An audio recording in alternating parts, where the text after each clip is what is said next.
ಪ್ರತಿಯೊಂದೊಂದು documents ಬೇಕಾಗಿದ್ರೆ ಅಲ್ಲಿ ಯೂನಿವರ್ಸಿಟಿಯಿಂದ ನನಗೆ ಏನಾರು ಡಾಕ್ಯುಮೆಂಟ್ಸ್ ಬೇಕಿದ್ರೆ ಸುಮ್ಮನೆ ಟಾರ್ಚರ್ ಮಾಡಾಕತ್ತಾರೆ. ನಿಮ್ದು ಏನು ಸಂಶೋಧನಾ ಏನು ಥೀಸಿಸ್ ಕರೆಕ್ಟ್ ಇದ್ದರೂ ಅವ್ರು ರಿಜೆಕ್ಟ್ ಮಾಡ್ತಾರೆ? ಇಲ್ಲ, ಎಲ್ಲ ರೆಡಿ ಆಗಿದೆ, ಆದರೆ ಕಾನ್ವೆಕೇಶನ್ ಕೊಡಲಿಲ್ಲ ನನಗೆ.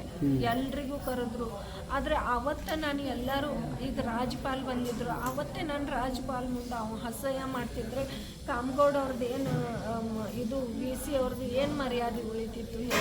ಕಳೆದ 5 ವರ್ಷದಿಂದ ನೀವು ಥೀಸಿಸ್ ಇದು ಮಾಡ್ತಿದ್ರಿ. ಒಬ್ಬಳೇ ತಪ್ಪು ಮಾಡಿದ್ದೀನ, ನಾನು ಒಬ್ಬಳೇ ತಪ್ಪು ಮಾಡಿದ್ದೀನ ಸರ್ ಹೇಳಿ. ಇದರಲ್ಲಿ ಇತಿಹಾಸ ವಿಭಾಗದಲ್ಲಿ ಸಂಶೋಧನೆಯನ್ನು ಕೈಗೊಂಡು ಸಂಶೋಧನಾ ಪ್ರಬಂಧವನ್ನು ಅಧ್ಯಯನವನ್ನು ಮುಗಿಸಿ ಪ್ರಬಂಧವನ್ನು ಅವರು ವಿಶ್ವವಿದ್ಯಾಲಯಕ್ಕೆ ಸಲ್ಲಿಸಿ ಅವಶ್ಯ ಪರೀಕ್ಷಾ ಪ್ರಕ್ರಿಯೆಯನ್ನು ಸಂಪೂರ್ಣಗೊಳಿಸಿರ್ತಕ್ಕಂಥ ಒಬ್ಬ ವಿದ್ಯಾರ್ಥಿನಿಯವರ ಬಗ್ಗೆ ನಾವು ಮಾಧ್ಯಮಗಳಲ್ಲಿ ನಾವು ನೋಡಿದ್ವಿ. ನಾವು ಈ ಸಂಬಂಧವಾಗಿ ಕಳೆದ ನಿನ್ನೆ ಸಂಜೆಯಿಂದನೂ ಕೂಡ ಹಲವಾರು ವಿಷಯಗಳು ನಮ್ಮ ಗಮನಕ್ಕೆ ಬಂತು.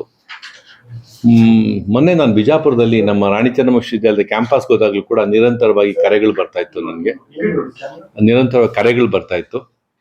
ಬಂದಾಗ ನಾನು ಇವರು ಕೂಡ ಫೋನ್ ಮಾಡಿದ್ರು, ಆ ಕ್ಯಾಂಡಿಡೇಟ್ ಕೂಡ ಫೋನ್ ಮಾಡಿದರು.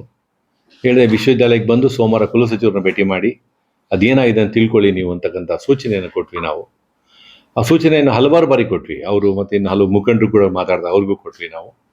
ಆದರೆ ನಿನ್ನೆ ಸಂಜೆ ಒಂದು ಮಾಹಿತಿ ಬಂತು, ಅವ್ರಿಗೇನು ಆರೋಗ್ಯದಲ್ಲಿ ಹೆಚ್ಚು ಕಡಿಮೆ ಮಾಡಿಕೊಂಡು ಮತ್ತೇನು ಆಸ್ಪತ್ರೆಗೆ ದಾಖಲಾಗಿದ್ದರು, ನಂತರ ಬಿಡುಗಡೆಯಾಗಿ ವಾಪಸ್ ಹೋದರು ಅಂತಕ್ಕಂಥ ಮಾಹಿತಿ ಬಂತು.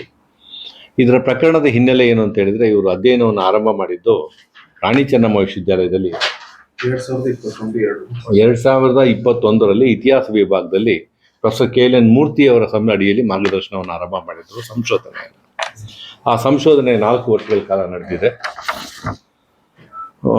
ಒಟ್ಟು 2014 ಫೆಬ್ರವರಿ 2025ಕ್ಕೆ ಥೀಸಿಸ್ನ ಪರೀಕ್ಷೆಗಳು ಮುಕ್ತಾಯ ಆಗಿ 17 ಮಾರ್ಚ್ 2025ಕ್ಕೆ ನಮಗೆ ಇದು ಕಂಪ್ಲೀಟ್ ಆಗಿ ಆ ಡಾಕ್ಟರಲ್ ಕಮಿಟಿ ರಿಪೋರ್ಟ್ ಕೂಡ ಬಂದು ಮಾರ್ಚ್ ತಿಂಗಳಲ್ಲೇ ಥೀಸಿಸ್ ಎವ್ಯಾಲ್ಯೂಯೇಷನ್ ಆಗಿ ಮೇ ತಿಂಗಳಲ್ಲಿ ಪರೀಕ್ಷಾ ಫಲಿತಾಂಶ ಕೂಡ ಪ್ರಕಟ ಆಗಿ ನೋಟಿಫಿಕೇಶನ್ ಕೂಡ ಕೊಟ್ಟಿದ್ದೇವೆ ನಾವು. ನೋಟಿಫಿಕೇಶನಲ್ಲಿ ಅವರ ಸಂಶೋಧನೆ ಪೂರ್ಣ ಆಗಿದೆ, ಪರೀಕ್ಷಾ ವಿಭಾಗದಿಂದ ನಡೀತಕ್ಕಂಥ ಎಲ್ಲ ಪ್ರಕ್ರಿಯೆಗಳು ಸರಿಯಾಗಿದೆ ಅಂತೇಳಿ ಒಂದು ನೋಟಿಫಿಕೇಶನ್ ಕೂಡ ಮಾಡಿ ಅವ್ರಿಗೆ PhD ಯೂಸ್ ಮಾಡ್ಕೋಬೋದು, ಡಿಗ್ರಿನ ಉಪಯೋಗಿಸ್ಕೋಬೋದು ತಮ್ಮ ಶೈಕ್ಷಣಿಕ ಅರ್ಹತೆಗೆ ಅಂತೇಳಿ ವಿಶ್ವವಿದ್ಯಾಲಯ ತೀರ್ಮಾನ ಮಾಡ್ತು. ತದನಂತರ ಮಾಧ್ಯಮಗಳಲ್ಲಿ ಬಂದು ನನಗೆ ಪ್ರಾಧ್ಯಾಪಕರಿಂದ ಕಿರುಕುಳ ಆಗಿದೆ ಮತ್ತು ಇತ್ಯಾದಿ ವಿಷಯಗಳ ಬಗ್ಗೆ ವಿದ್ಯಾರ್ಥಿನಿಯರು ಮಾತಾಡಿರ್ತಕ್ಕಂಥದ್ದು ಗಮನಕ್ಕೆ ಬಂತು. ಸಿಂಡಿಕೇಟ್ ವಿಷಯದಲ್ಲಿ ಚರ್ಚೆಗೆ ತೆಗೆದುಕೊಂಡ್ರ ವಿಷಯವನ್ನು ವಿಶ್ವವಿದ್ಯಾಲಯದ ಗೌರವ ಘನತೆ ಇವುಗಳನ್ನು ವಿದ್ಯಾರ್ಥಿಯಾಗಿ ಸರಿಯಾಗಿ ಅವರು ತನ್ನ ಅಧ್ಯಯನವನ್ನು ಮಾಡ್ಕೊಳ್ಳೋಕೆ ಉಪಯೋಗಿಸ್ಕೊಳ್ಳದೆ ವೃಥಾಕಾಂಡ ವಿಶ್ವವಿದ್ಯಾಲಯ ಹೇಳ್ತಿರಲ್ಲ ಅಂತಕ್ಕಂಥ ನೋವು ಸಿಂಡಿಕೇಟ್ಗೆ ಬಾಧೆ ಆಯಿತು. ಒಂದು ತೀರ್ಮಾನ ತೆಗೆದುಕೊಂಡ್ರು, ಒಂದು ನೋಟಿಸ್ ಇಶ್ಯೂ ಮಾಡಿ ಅಂತೇಳಿ. ಅಧ್ಯಾಪಕರು ಯಾಕೆ ಹೀಗೆ ಮಾಡಿದ್ದಾರೆ ಅಂತ ಅವ್ರಿಗೆ ಸಸ್ಪೆನ್ಷನ್ ಇಡಿ ಅಂತಕ್ಕಂಥದ್ದನ್ನು ಸಿಂಡಿಕೇಟ್ ನಿರ್ಣಯ ತೆಗೆದುಕೊಳ್ತು. ಸಿಂಡಿಕೇಟ್ ನಿರ್ಣಯದಂತೆ ಪ್ರೊಫೆಸರ್ KLN ಮೂರ್ತಿ ಅವರನ್ನ ಅಮಾನತ್ನಲ್ಲಿ ಇಡಲಾಯಿತು. ಈ ವಿದ್ಯಾರ್ಥಿನಿ ಸಂಶೋಧನೆ ಮುಗಿದು ಫಲಿತಾಂಶ ಪ್ರಕಟಣೆ ಮಾಡಿದ್ವಿ, ನೋಟಿಫಿಕೇಶನ್ ಮಾಡಿದ್ವಿ. ಆದರೆ ಘಟಿಕೋತ್ಸವದಲ್ಲಿ ನಾವು ಈ ಪ್ರಮಾಣ ಪತ್ರ ಕೊಡಬೇಕು ಅಂತಂದಾಗ ಈ ಒಂದು ತನಿಖೆ ಅಡ್ಡ ಬಂತು. ಈ ತನಿಖೆ ಅಡ್ಡ ಬಂದಿದ್ದ ಕಾರಣದಿಂದ ಘಟಿಕೋತ್ಸವದಲ್ಲಿ ನಾವು ಪ್ರಮಾಣ ಪತ್ರ ಕೊಡೋಕ್ಕಾಗಲಿಲ್ಲ. ಮತ್ತು ಅವ್ರಿಗೆ ಒಂದು ನೋಟಿಸ್ ಕೊಟ್ಟಿದ್ವಿ, ನೋಟಿಸ್ಗೆ ಉತ್ತರ ಕೊಟ್ಟಿದ್ದಾರೆ.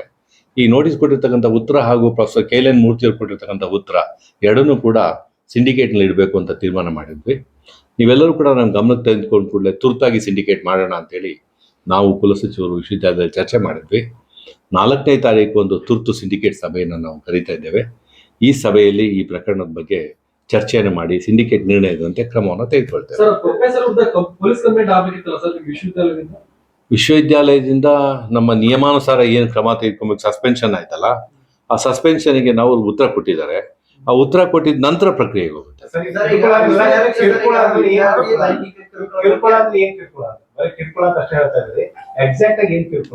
ಇಲ್ಲಿ ಅವರು ಸಂಶೋಧನಾ ವಿದ್ಯಾರ್ಥಿ ನನಗೆ ಕಿರುಕುಳ ಕೊಟ್ಟಿದ್ದಾರೆ. ಅವ್ರಿಗೆ ಕೆಲವು ಪದಗಳನ್ನೆಲ್ಲ ಮಾಧ್ಯಮಗಳಲ್ಲಿ ಅಲ್ಲಿ ನೋಡಿದ್ದೇವೆ ನಾವು. ಅವ್ರು ಹೇಳಿರ್ತಕ್ಕಂಥ ಲಿಖಿತವಾಗಿ ನಮಗೆ ಲಿಖಿತವಾಗಿ ಆ ಥರ ಕೊಟ್ಟಿಲ್ಲ. ನನಗೆ ಇಂಥ ಕಿರುಕುಳ ಕೊಟ್ಟಿದ್ದಾರೆ ಅವ್ರು ವಿದ್ಯಾರ್ಥಿ. ಅವರು ಕೊಟ್ಟಿರ್ತಕ್ಕಂಥ ಕೆಲವು ವೈರಲ್ ಆಗಿರ್ತಕ್ಕಂಥ ವಿಡಿಯೋಗಳಲ್ಲಿ ಯಾವುದು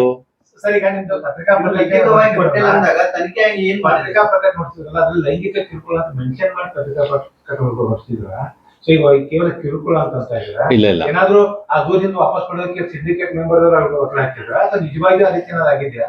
ಇಲ್ಲ, ನಮ್ಮ ಸಿಂಡಿಕೇಟ್ ಮೆಂಬರ್ಸ್ ಯಾರು ಕೂಡ ಯಾವ ಒತ್ತಡನೂ ಹಾಕಿಲ್ಲ.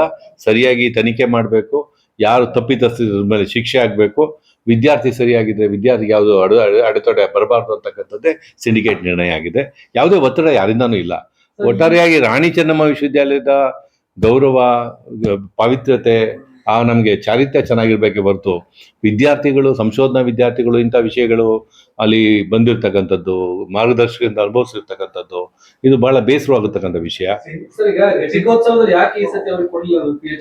ಬಿ ಎಡ್ ಯಾಕೆ ಕೊಡ್ಲಿಲ್ಲ ಅಂದ್ರೆ, ನಮ್ಮ ಸಿಂಡಿಕೇಟ್ ನಿರ್ಣಯದಂತೆ ಅವ್ರನ್ನ ವರದಿ ಪಡ್ಕೊಂಡು ನೀವು ಆಮೇಲೆ ತೀರ್ಮಾನ ತೆಗೆದುಕೊಳ್ಳಿ. ಅವರು ಕೂಡ ಈಗ ವೈರಲ್ ಮಾಡಿದ್ರು ಕೆಲವು ಮಾಧ್ಯಮಗಳಲ್ಲಿ, ಯಾಕೆ ಹೀಗೆ ಮಾಡಿದ್ರು ಅಂತಕ್ಕಂಥ ಪ್ರಶ್ನೆ ಬಂತು. ಈ ಸಿಂಡಿಕೇಟ್ ಸಭೆ, ಘಟಿಕೋತ್ಸವ ಸಮಯದಲ್ಲಿ ಗಂತವ್ಯತ ರಾಜ್ಯಪಾಲರು ಇರ್ತಾರೆ, ಸಭೆ ಇರುತ್ತೆ. ಆ ಸಭೆಯಲ್ಲಿ ನಾವು ಮಾಡಬೇಕಾದ್ರೆ ಒಂದು ಸರಿಯಾದ ಮಾರ್ಗದಲ್ಲಿ ಮತ್ತೆ ಅದು ನಡಿಬೇಕಾಗುತ್ತೆ ಕಾರ್ಯಕ್ರಮ.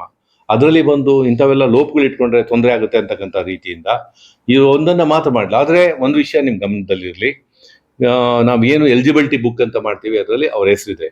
ಯಾರ್ಯಾರು ಪರೀಕ್ಷೆಯಲ್ಲಿ ಉತ್ತೀರ್ಣರಾಗಿರ್ತಾರೆ, ಅರ್ಹರಿರ್ತಾರೆ, ಅದನ್ನ ಎಲಿಜಿಬಿಲಿಟಿ ಬುಕ್ಗೆ ಮಾನ್ಯ ಗೌರವಾನ್ವಿತ ರಾಜ್ಯಪಾಲರು, ಉನ್ನತ ಶಿಕ್ಷಣ ಸಚಿವರು ಎಲ್ಲರೂ ಕೂಡ ಸಹಿ ಮಾಡಿರ್ತಾರೆ.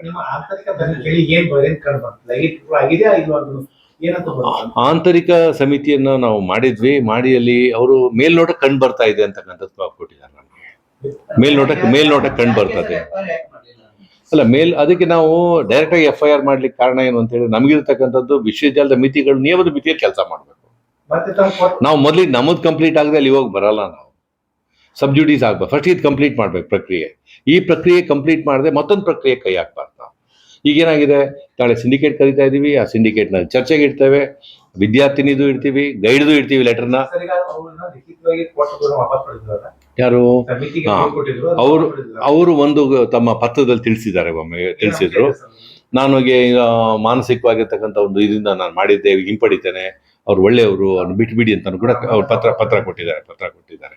ಆದ್ರೆ ಅದ್ರ ಹಿನ್ನೆಲೆಯಲ್ಲಿ ಏನಾಗಿತ್ತು ಅಂದ್ರೆ, ಅವ್ರು ಸರಿ ಇಲ್ಲ, ಅವ್ರು ತೆಗೆದಾಕಿ ಅಂತೇಳಿ ಒಂದು ದ್ವಂದ್ವಾಗಿರ್ತಕ್ಕಂಥ ಅಭಿಪ್ರಾಯ ಕೊಟ್ಟರು. ಈ ಅಭಿಪ್ರಾಯಗಳಿಗೆ ಇತಿಶ್ರೀ ಆಡೋದು ಯಾವುದು, ಸಿಂಡಿಕೇಟ್ ಆಗ್ತದೆ. ಈಗ ಅವ್ರಿಗೆ ಒತ್ತಡ ಏನಾದ್ರು ಇರ್ಬೋದಲ್ಲ ಹೆಣ್ಮಕ್ಳಿಗೆ. ಈಗ ಸಿಂಡಿಕೇಟ್ ನಲ್ಲಿ ಒಂದು ಅವರು ತನಿಖಾ ಒಳಗೆ ಪ್ರೂವ್ ಆಗುತ್ತೆ ಅವ್ರು ಲೈಂಗಿಕ ಕಿರುಕುಳ ಕೊಟ್ಟಿದ್ದಾರೆ ಅನ್ನುವಂತ ಮೇಲ್ನೋಟಕ್ಕೆ ಕಂಡು ಬರುತ್ತೆ. ಅದಾದ್ಮೇಲೆ ಮತ್ತೆ ಇವ್ರು ಬಂದು ವಾಪಸ್ ಪಡಿತಾರ ಅಂತಂದ್ರೆ ಅವ್ರಿಗೆಲ್ಲ ಹೆದರಿಸಿರ್ಬೋದು.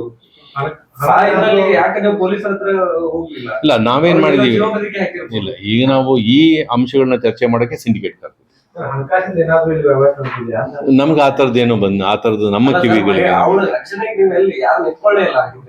ಇಲ್ಲ. ವಿದ್ಯಾರ್ಥಿಗಳ ರಕ್ಷಣೆ, ನಾವು ಅವ್ರಿಗೆ ಏನ್ ವಿಶ್ವವಿದ್ಯಾಲಯಕ್ಕೆ ಬಂದು ಶೈಕ್ಷಣಿಕ ಇಲ್ಲ ನನ್ನಿಂದ ತಪ್ಪಾಗಿದೆ, ಮಾನಸಿಕವಾಗಿ ನಾನು ಒಂದು PhD ಮಾಡಿದ ವಿದ್ಯಾರ್ಥಿನಿ ಮಾನಸಿಕವಾಗಿ ಅಸ್ತವ್ಯಸ್ತ ಇದ್ದೇನೆ ಅನ್ನುವಂಥದ್ದನ್ನ ಬರ್ದು ಕೊಡ್ತಾರ ಅಂತಂದ್ರೆ ಎಲ್ಲೋ ಅವ್ರಿಗೆ ಬ್ಲಾಕ್ ಮೇಲ್ ಮಾಡಿದ್ದಾರೆ, ಹೆದರಿಸಿದ್ದಾರೆ ಅಂತ ಅನ್ಸಲ್ವಾ? ಇನ್ನೊಂದ್ ಕಡೆ ಯೋಚನೆ ಮಾಡಿ, ವಿಶ್ವವಿದ್ಯಾಲಯ ಇರ್ತಕ್ಕಂಥದ್ದು ಶೈಕ್ಷಣಿಕ ವಿಷಯ ಯೋಚನೆ ಮಾಡ್ಲಿಕ್ಕೆ, ಶೈಕ್ಷಣಿಕವಾಗಿ ಅವರು PhD ಅಧ್ಯಯನಕ್ಕೆ ಏನ್ ಬೇಕು ಎಲ್ಲ ಸಪೋರ್ಟ್ ಕೊಟ್ಟಿದೆ, ಪರೀಕ್ಷಾ ಕಾರ್ಯ ಸಂಪೂರ್ಣಗೊಳಿಸಿದೆ, ಪದವಿಯನ್ನ ಸಿದ್ಧಪಾಗಿದೆ, ಅವ್ರದ್ದು ನೋಟಿಫಿಕೇಶನ್ ಕೊಟ್ಟಿದೆ.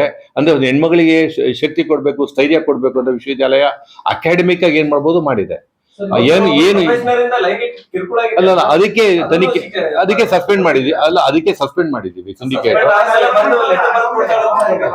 ಈಗ ಪ್ರಶ್ನೆ ಬರ್ತಾ ಇದೆ, ಸಸ್ಪೆಂಡ್ ಆದ್ಮೇಲೆ ತಾನೇ ಕೊಟ್ಟಂತ ದೂರನ್ನ ವಾಪಸ್ ಪಡಿತಾಳ ಅಂತಂದ್ರೆ ಅವ್ರಿಗೆಲ್ಲ ಒಂದ್ ಕಡೆ ಒತ್ತಡ ಇರ್ಬೋದಲ್ಲ, ಅದು ಜೀವ ಬೆದರಿಕೆ ಹಾಕಿರ್ಬೋದಲ್ಲ. ಒಂದು ನಿಮ್ಮ ಎಳೆಯಲ್ಲಿ ಯೋಚನೆ ಮಾಡುವಾಗ ನೀವು ಆ ವಿಷಯ, ಆದ್ರೆ ನಾವು ಶೈಕ್ಷಣಿಕ ಮಿತಿಗಳಲ್ಲಿ ಮಾತಾಡ್ತೀವಿ.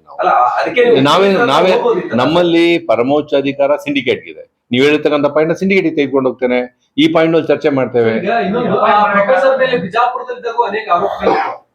ಬಿಜಾಪುರದಾಗ ಒಂದು ಈ ಹಿಂದೆ ಒಂದು ಆರೋಪ ಐತಂತೆ, ಅವಾಗ ನೀವು ಯಾಕೆ ಅದನ್ನ ಸೀರಿಯಸ್ ನಾವು ಇಲ್ಲ, ಈಗ ನಮ್ಗೆ ಇಲ್ಲ 4ನೇ ತಾರೀಕು ಹೇಳಿದ್ದಲ್ಲ, ದೂರದ ಬೆಟ್ಟ ಇಲ್ಲ, ಇನ್ನು 2 ದಿನದಲ್ಲಿ, ಇವತ್ತು 1ನೇ ತಾರೀಕು 4ನೇ ತಾರೀಕು ಸಿಂಡಿಕೇಟ್ ಅಚಾನಕ್ ಏನಾದ್ರು ಆಗಿದ್ರೆ, ಮೃತಪಟ್ಟಿದ್ರೆ ಯಾವ ಸಿಂಡಿಕೇಟ್ ನಲ್ಲಿ ಜೀವ ತಂದು ಕೊಡಕ್ ಆಗ್ತಿದ್ದ ನಿಮ್ಗೆ? ಇಲ್ಲ, ಆ ಪ್ರಶ್ನೆಗೆ ನಾನೇನ್ ಹೇಳಲಿಕ್ಕೆ ಇಷ್ಟಪಡ್ತೇನೆ ಅಂದ್ರೆ, ಇದು ನಿಜವಾಗಿ ನೋವಿನ ಸಂಗತಿ. ಇದು ವಿದ್ಯಾರ್ಥಿನಿ ತನ್ನ PhD ಪದವಿಯನ್ನ ಇಲ್ಲ ಇದು ಹೇಳ್ತೇನೆ. ನಾವೇನು ಇದ್ರಲ್ಲಿ ಹೇಳಿದ್ವಿ ನಿಮ್ಗೆ ಅಂತ ಹೇಳಿದ್ರೆ, ನಾವು ಒಂದು ಶೈಕ್ಷಣಿಕ ಚೌಕಟ್ಟಿನಲ್ಲಿ ಕೆಲಸ ಮಾಡ್ತೀವಿ ವಿಶ್ವವಿದ್ಯಾಲಯ. ನಮ್ಮ ಶೈಕ್ಷಣಿಕ ಚೌಕಟ್ಟನ್ನು ಮೀರಿ ನಾವು ಕೆಲಸ ಮಾಡೋಕ್ಕಾಗಲ್ಲ. ಯಾವುದೇ ಬಂದಾಗ ನಾವು ಸಿಂಡಿಕೇಟ್ ಯಾಕೆ ಹೇಳ್ತಾ ಇದೀವಿ ಅಂದ್ರೆ ನಮ್ಮ ಸಿಂಡಿಕೇಟೇ ಪರಮೋಚ್ಚ ಆಗಿರುತ್ತೆ. ಅವ್ರು ಕೊಡ್ತಕ್ಕಂಥ ನಿರ್ಣಯ ಕೆಲಸ ಮಾಡ್ತಾರೆ. ಲೈಂಗಿಕ ಕಿರುಕುಳ ಆಗಿದೆ ಅನ್ನುವಂಥದ್ದನ್ನ ಓಪನ್ ಆಗಿ ಹೇಳ್ತಾಳಂತಂದ್ರೆ ಅವ್ಳ ಬೆನ್ನಿಗೆ ಗುರುತು ಅದನ್ನ ನೀವು ಆಗ್ಬೇಕಿತ್ತಲ್ಲ ಸರ್. ಇಲ್ಲ, ನೀವ್ ಹೇಳಿದ್ದಕ್ಕೆ ನಾನು ಒಪ್ಕೊಳ್ತೇನೆ, ಸಹಮತ ಇದೆ. ಆದ್ರೆ ಸಮಸ್ಯೆ ಏನಾಗಿದೆ ಅಂದ್ರೆ ಇದು ವಿಶ್ವವಿದ್ಯಾಲಯದ ಶೈಕ್ಷಣಿಕ ವಿಷಯದ ಬಗ್ಗೆ ನಾವು ಮಾತಾಡ್ಬೇಕು, ಅವ್ರ ವೈಯಕ್ತಿಕ ವಿಷಯ ಚರ್ಚೆ ಮಾಡ್ಬೇಕು. ಸರ್ ವೈಯಕ್ತಿಕ ಇದು ಅಲ್ಲ, ವೈಯಕ್ತಿಕ ಬಂದಿರತಕ್ಕಂಥದ್ದು ಏನಂದ್ರೆ ಮಾರ್ಗದರ್ಶಕ ಪ್ರಶ್ನೆ ಸರ್ ಇದು. ನಾಳೆ ನಿಮ್ಮ ಸ್ಟೂಡೆಂಟ್ಗಳಿಗೆ ಯಾರಾದ್ರೂ ಲೆಕ್ಚರ್ ಬ್ಲಾಕ್ ಮೇಲ್ ಮಾಡ್ತಾರೆ ರಕ್ಷಣೆಯಲ್ಲಿ. ಇದು ಮಾರ್ಗದರ್ಶಕರು ಮತ್ತೆ ವಿದ್ಯಾರ್ಥಿನಿ ಏನು ಅಧ್ಯಯನ ಮಾಡ್ತಾರೆ ಅವರು ಒಂದು ತಮ್ಮ ಲಕ್ಷ್ಮಣ ರೇಖೆಗಳ ಮಿತಿಯಲ್ಲಿ ಕೆಲಸ ಮಾಡ್ಬೇಕಾಗ್ತದೆ. ಒಬ್ಬ ಪ್ರಾಧ್ಯಾಪಕರಾಗಿ ಇದು ಮಾಡಿರ್ತಕ್ಕಂಥದ್ದು ಒಂದು ಖಂಡನೀಯ, ಅದಕ್ಕೆ ಕ್ಷಮೆ ಇಲ್ಲ. ಅದು ಪ್ರಾಧ್ಯಾಪಕ ವೃತ್ತಿಯಲ್ಲಿ ಇದ್ಬಿಟ್ಟು ಜವಾಬ್ದಾರಿಯಲ್ಲಿ ಇದ್ಬಿಟ್ಟು ಅದು ಅದಕ್ಕೆ ಸಿಂಡಿಕೇಟ್ ಸಸ್ಪೆಂಡ್ ಮಾಡಿರುತ್ತೆ. FIR ಮಾಡಿ ಅರೆಸ್ಟ್ ಮಾಡಿಸ್ಬೇಕಿತ್ತು. ಇಲ್ಲ ಒಂದು ನಮ್ ಸಿಂಡಿಕೇಟ್ ಮಾಡಿದ್ದು ಸಸ್ಪೆಂಡ್ ಮಾಡಿ ಫಸ್ಟ್. ಸರ್ ಯಾವಾಗಿರ್ಲೂ ಒಂದು ಲೈಂಗಿಕ ಕಿರುಕುಳ ವಿಚಾರದಾಗೆ ಅಸಭ್ಯವಾಗಿ ನೋಡಿದ್ರೇನೆ ಇವತ್ತಿನ ದಿನಗಳಲ್ಲಿ ಕೇಸ್ಗಳಾಗಿ ಅರೆಸ್ಟ್ ಆಗ್ತಾ ಇದ್ದಾರೆ. ಅಂತದ್ರಲ್ಲಿ ಒಬ್ಬ ಸ್ಟೂಡೆಂಟ್ಗೆ ಇವರು ಲೈಂಗಿಕ ಕಿರುಕುಳ ಕೊಟ್ಟಿದ್ದಾರೆ ಅನ್ನುವಂಥದ್ದನ್ನ ಅವ್ರು ಅರೆಸ್ಟ್ ಯಾಕೆ ಆಗ್ಲಿಲ್ಲ, ಅವ್ರನ್ನ ಯಾಕೆ ಅರೆಸ್ಟ್ ಮಾಡಿಸ್ಲಿಲ್ಲ? ಇಲ್ಲ, ಯಾಕೆಂದ್ರೆ ನಮ್ಮ ಕುಲಸಚಿವರು ಇದು ನಿಯಮಗಳ ಹಿಂದೆ KCSR ನಿಯಮಗಳಿದೆ ಅಧ್ಯಯನ ಮಾಡ್ತೇವೆ ನಾವು. ಈಗ ನೀವು ಇದೆಲ್ಲ ಮಾಡ್ತಾ ಇದ್ರಿ ಯೂನಿವರ್ಸಿಟಿ ಬಗ್ಗೆ, ಮಹಿಳೆಯರ ಬಗ್ಗೆ ರಕ್ಷಣೆ ಇಲ್ಲ ಅನ್ನುವಂತ ಸಂದೇಶ ಹೋಗುತ್ತೆ. ಇಲ್ಲ ದಯವಿಟ್ಟು ಆ ಭಾವನೆಗಳಿಂದ ಯಾರು ತಿಳ್ಕೊಬೇಡಿ. ನಾವು ಖಂಡಿತವಾಗಿ ಹೆಣ್ಮಕ್ಳ ರಕ್ಷಣೆಗೆ ಇದ್ದೀವಿ. ಯಾರು ಕೂಡ ಬಿಟ್ಕೊಡ್ಬೇಕು ಅಥವಾ ನೋವು ಕೊಡ್ಬೇಕು ಅಂತಕ್ಕಂಥ ವಿಶ್ವವಿದ್ಯಾಲಯಕ್ಕಿಲ್ಲ. ಇದು ಶೈಕ್ಷಣಿಕವಾಗಿ 1200 ಜನಕ್ಕೂ ಕೂಡ 600 ಜನಕ್ಕೂ ಲೇಡೀಸ್ ಹಾಸ್ಟೆಲ್ ಕಂಪ್ಲೀಟ್ ಮಾಡಿದೀವಿ. ಅಲ್ಲಿ ಯಾರನ್ನ ಹೆಣ್ಮಕ್ಳು ಇದು ಮಾಡ್ಬೇಕು ಅಂತ ವಿಶ್ವವಿದ್ಯಾಲಯದಲ್ಲಿ ಇಂಥ ಇವ್ರು ನಡಿಬಾರ್ದು ಯಾವ ಕಾರಣಕ್ಕೂ ಕೂಡ. ಇದು ಖಂಡನೀಯ, ಯಾವ ಕಾರಣಕ್ಕೂ ನಡಿಬಾರ್ದು. ಯಾವ ಸಂಶೋಧನಾ ವಿದ್ಯಾರ್ಥಿ ಇದಕ್ಕೆ ಅಲ್ಲ, ನಾವು ಸಿಂಡಿಕೇಟ್ ಯಾವುದನ್ನೇ ಮಾಡೋಕ್ಕೂ ಕೂಡ ನಾವು ಸಿಂಡಿಕೇಟ್ ನಿರ್ಣಯ ಮತ್ತೆ ನಿಯಮಗಳ ಹಿನ್ನೆಲೆಯಲ್ಲಿ ಹೋಗ್ಬೇಕಾಗ್ತದೆ. ಈಗ ಮಹಿಳೆಯರ ರಕ್ಷಣೆ ಬಗ್ಗೆ ನೀವು ನಿಯಮಗಳ ಪಾಲನೆ ಬಗ್ಗೆ ಮಾತಾಡ್ತಾ ಕೂತ್ರೆ ನಿನ್ನೆ ಅವಳ ಜೀವಕ್ಕೆ ಏನಾದ್ರು ಹಾನಿಯಾಗಿದ್ರೆ ಸಿಂಡಿಕೇಟ್ ನವರು ಎಲ್ಲರೂ ಜವಾಬ್ದಾರಿ ಹೊರತಿದ್ರ? ಇದು ನೀವ್ ಹೇಳಿರ್ತಕ್ಕಂಥ ಸೂಕ್ಷ್ಮ ಮತ್ತೆ ಗಂಭೀರವಾಗಿದೆ. ಅವರ ಜೀವ ಮತ್ತೆ ಪರಮಾವಧಿ ಅಧಿಕಾರ ಇದೆ ಸರ್. ಹಿಂದೆ ಹಾಕಿದ್ರೆ ನೀವು ಕಾನೂನು ಅರಿವು ಕೊಟ್ಟವರಿಗೆ ನೀವು ದೂರ ಕೊಡಿಸಿ ಕೆಲಸ ಮಾಡ್ಬೇಕಾಗಿತ್ತು, ಅರೆಸ್ಟ್ ಮಾಡಿಸಿ ಕೆಲಸ. ಇಲ್ಲಿ ಬಂದಿರ್ತಕ್ಕಂಥ ವಿಷಯ ಏನಂದ್ರೆ ಅವರು ದೂರ ದಾಖಲಿಂದ ದೂರ ವಾಪಸ್ ತಗೊಂಡಿದ್ದಾರೆ.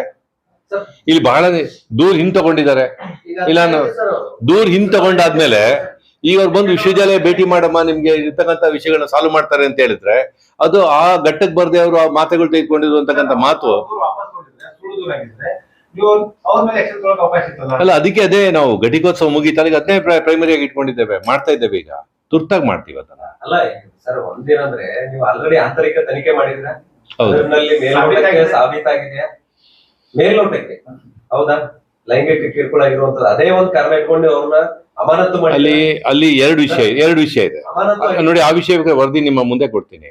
ಅದೇ ಸರ್, ಅಲ್ಲ ಆಂತರಿಕ ವರದಿಯಲ್ಲಿ ಏನಂತ ಹೇಳ್ತಾರೆ, ಇದು ಮೇಲ್ನೋಟಕ್ಕೆ ಒಪ್ಪಿಗೆ ಇದೆ ಅಂತಕ್ಕಂಥದ್ದು ಕೂಡ ಸಮಿತಿ ಪಟ್ಟಿದೆ ಅಂತ ಹೇಳ್ತಾರೆ. ಸಮ್ಮತಿ ಇರ್ತಕ್ಕಂಥದ್ದು ಇದು ನಡೆದಿದೆ ಅಂತ ಹೇಳಿ ಒಪ್ಪಿಗೆ ಆಂತರಿಕ ರಿಪೋರ್ಟ್ ಕೊಡ್ತಾರೆ. ಇಲ್ಲ ಅವರೇ ಬರ್ಕೊಟ್ಟಿರ್ತಕ್ಕಂಥ ವರದಿ ಕೊಟ್ಟಿರ್ತಕ್ಕಂಥದ್ದು ಇಲ್ಲ, ಆಂತರಿಕ ಸಮಿತಿ ಕೊಟ್ಟಿರ್ತಕ್ಕಂಥ ವರದಿ.